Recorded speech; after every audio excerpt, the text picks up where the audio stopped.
RSS और BJP के जो आतंकवादी जो वर्कर्स होते हैं ना, आतंकवादी, वो नहीं होते ना, वो तो जाते ही छेड़खानी करने, आग लगाने, बम फेंकने, धार्मिक महिलाओं को छेड़ने, वो तो जाते ही इसलिए है ना। विघटन क्यों डाला गया वही बता रहा हूँ कि उनके अंदर बीजेपी और विश्व हिंदू परिषद के जो आतंकवादी होते हैं, जो घरों में घुस के महिलाओं को छेड़ते, जो घरों में घुस के, और हो सकता है अभी तो डर ये भी था ना, एक ये भी बात चल रही थी कि सिंदूर बांटा जाएगा, तो उससे तो महिलाएं चप्पलों से मारेंगी ना इन्हें, लेकिन कोई आम हिंदू थोड़ी बांटने गए थे ये सिंदूर। और पुलिस की सबसे बड़ी जिम्मेदारी ये होनी चाहिए कि जब भी बहुजन समाज के किसी भी एरिया से ये वाली जो जनरल कैटेगरी के जुलूस होते हैं वो निकले, तो उनको पहले जाके वहां के समाज के लोगों को बिठाना चाहिए साथ के। हम इस बात की गारंटी लेते हैं किसी भी आतंकवादी को, आरएसएस, बीजेपी, बजरंग दल, विश्व हिंदू परिषद, मेती लेपुन और जो आराम भाई तेंगुल नाम की या हिंदू सेना के कोई भी कार्यकर्ता को हम जुलूस में नहीं आने देंगे। उनकी रास्ते में कलश यात्रा रोक दी गई। जाटवों के द्वारा, दलितों के द्वारा कहने लगे कि इस यात्रा की परमिशन दिखाइए। वहां गहमा गहमी हुई। 2 घंटे तक महिलाएं सिर पर कलश रहकर खड़ी रही धूप में। पूरे मामले को लेकर उत्तर प्रदेश में सियासी मचा हुआ है तूफान। देखिए, इस बात को बहुत ही ध्यान से समझने की आवश्यकता है। आपने बहुत ही महत्वपूर्ण जो घटना और विषय उठाया है। ये अगर राजपूत समाज ये कलश यात्रा निकाल भी रहा होता तो हमारे बहुजन समाज के लोग बिल्कुल भी इन्हें ना रोकते, लेकिन इन सभी जुलूसों में ये बिल्कुल साफ तौर पे नजर आया है कि एक तो आम लोग होते हैं जो अपनी धार्मिक भावनाओं के तहत ये अपना जुलूस निकाल रहे होते हैं या जो भी गतिविधि कर रहे होते हैं।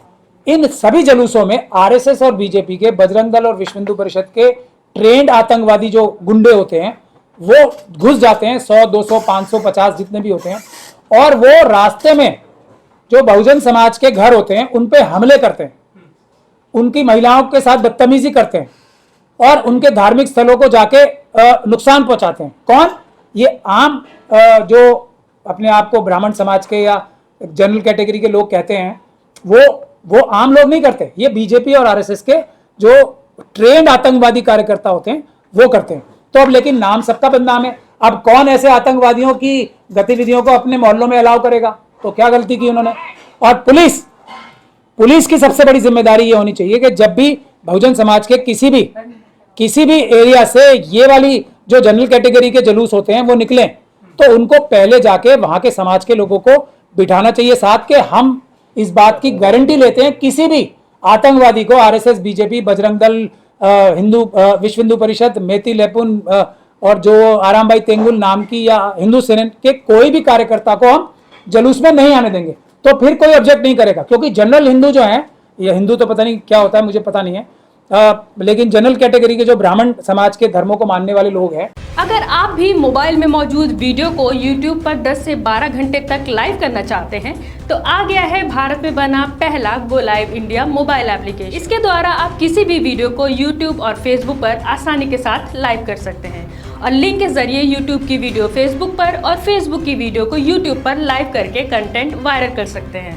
नीचे दिए गए लिंक पर क्लिक करें और प्ले स्टोर से ये ऐप डाउनलोड करें। ब्राह्मण धर्म को मानने वाले लोग हैं, उनके लोग भी कोई इस तरीके के आतंकवादी थोड़े होते हैं।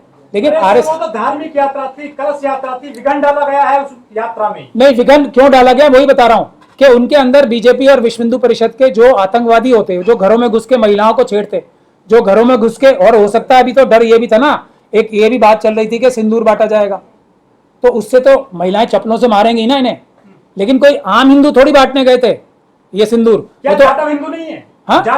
हिंदू ने नहीं, ये देखिए, मैं तो कोई पूछने वाला या बताने वाला हूं नहीं। योगी जी कहते हैं कि लेकिन आरएसएस और बीजेपी के जो आतंकवादी जो वर्कर्स होते हैं ना, आतंकवादी, वो नहीं होते ना, वो तो जाते ही छेड़खानी करने, आग लगाने, बम फेंकने, धार्मिक महिलाओं को छेड़ने, वो तो जाते ही इसलिए है ना। तो क्या ये आम आदमी को परमिशन है किसी की परमिशन चेक करने की एजेंट द्वारा दी जाती है? अपनी रक्षा करने की हर एक आदमी का फर्ज है। बाबा साहब का संविधान है और बाबा साहब के संविधान के तहत बने हुए जो कानून है उसमें है आत्मरक्षा का अधिकार। ये आत्मरक्षा है। आप आतंकवादियों को देखिए, पहलगाम में हुआ क्या है, आतंकवादी आ गए ना, अंदर घुसने दिए, सब अमित शाह जी का इस्तीफा मांग रहे हैं। आप उस मोहल्ले के, एक मिनट, उस मोहल्ले के सारे बुजुर्गों से पूछती नहीं महिलाएं और बच्चे वहां के कि आपने आतंकवादियों को बिना चेक किए अंदर क्यों आने दिया? आतंकवादी भी तो वेश बदल के आते हैं ना। ये जुलूस मैंने आपको साफ तौर पे बताया, आतंकवादी होते हैं वो ट्रेंड कार्डर्स बीजेपी और आरएसएस के, जो बजरंग दल के, विश्व हिंदू परिषद के, आरामबाई तेंगुल, मेती लेपुन, हिंदू सेना के कार्यकर्ता, वो 100-200 होते हैं, उसमें मुश्किल से 50 होते हैं। लेकिन वो जुलूस में घुसते हैं, उन्हीं के हाथों में हथियार होते हैं। आम जो जुलूस वाले होते हैं उनके हाथ में हथियार नहीं देखोगे, उनके सर पे कलश देखोगे। हथियार लेके जो होते हैं वो कार्यकर्ता होते हैं उनके, जो आतंकवादी हैं।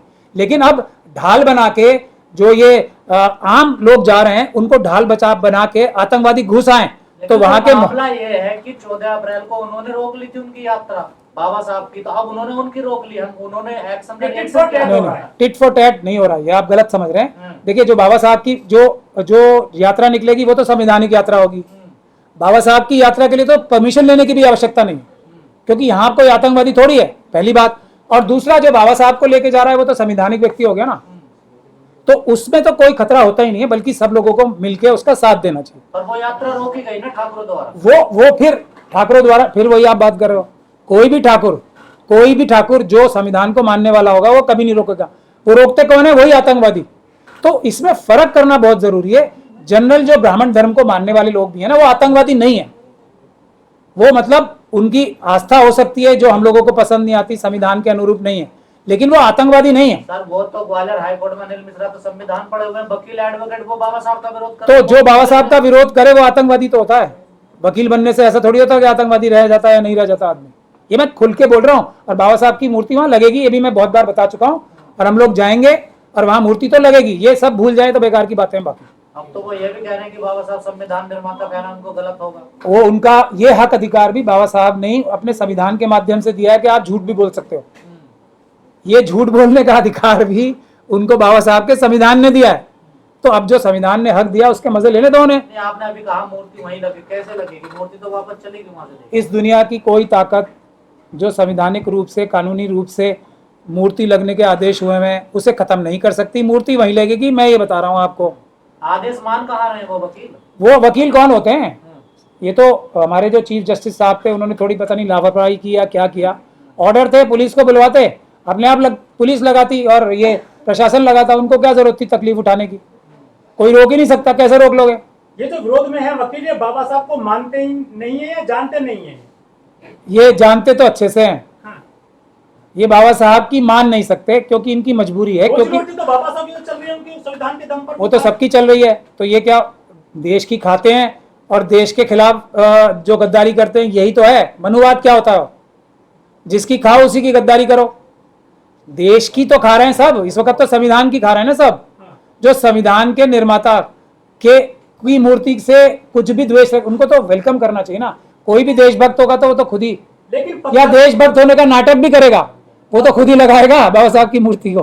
पत्थर का पुतला क्या बिगाड़ सकता है किसी का? बाबा साहब की प्रतिमा से क्या दिक्कत होती है उन लोगों को? ओहो, बड़े भोले हो आप। बहुत भोले हो आप। अरे रास्ता तो नहीं। इतने ही भोले हो आप, नाम से ही फर्क पड़ रहा है ना कुछ तो। बाकी सब तो बात की बात है, नाम में ही इतनी ताकत है, उसी से दहशत आ जाती है। कह रहे राम की लगाओ, मनु की लगाओ। फिर वही बात, हम मना कर रहे हैं, हम किसी को मना कर रहे हैं? जो संवैधानिक जगह है वहां बाबा साहब की लगेगी। बाकी आपके पास पैसे हैं, आपके पास धन है, जैसा भी आप लगाओ अपनी जगहों पे जो भी लगाना है, लेकिन जो संवैधानिक जगह है वहां बाबा साहब की लगेगी। मनुवादी वकील कह रहे हैं कि धर्मशाला नहीं है ये कोई, यहाँ प्रतिमा नहीं लगा सकते आप। बिल्कुल धर्मशाला नहीं है, सिर्फ बाबा साहब की ही लगेगी और किसी की नहीं लगेगी, यही तो कह रहा हूं मैं। जयपुर हाईकोर्ट में लग रही है मनु की सर। वो गलत लगी हुई है, वो हटाई जाएगी।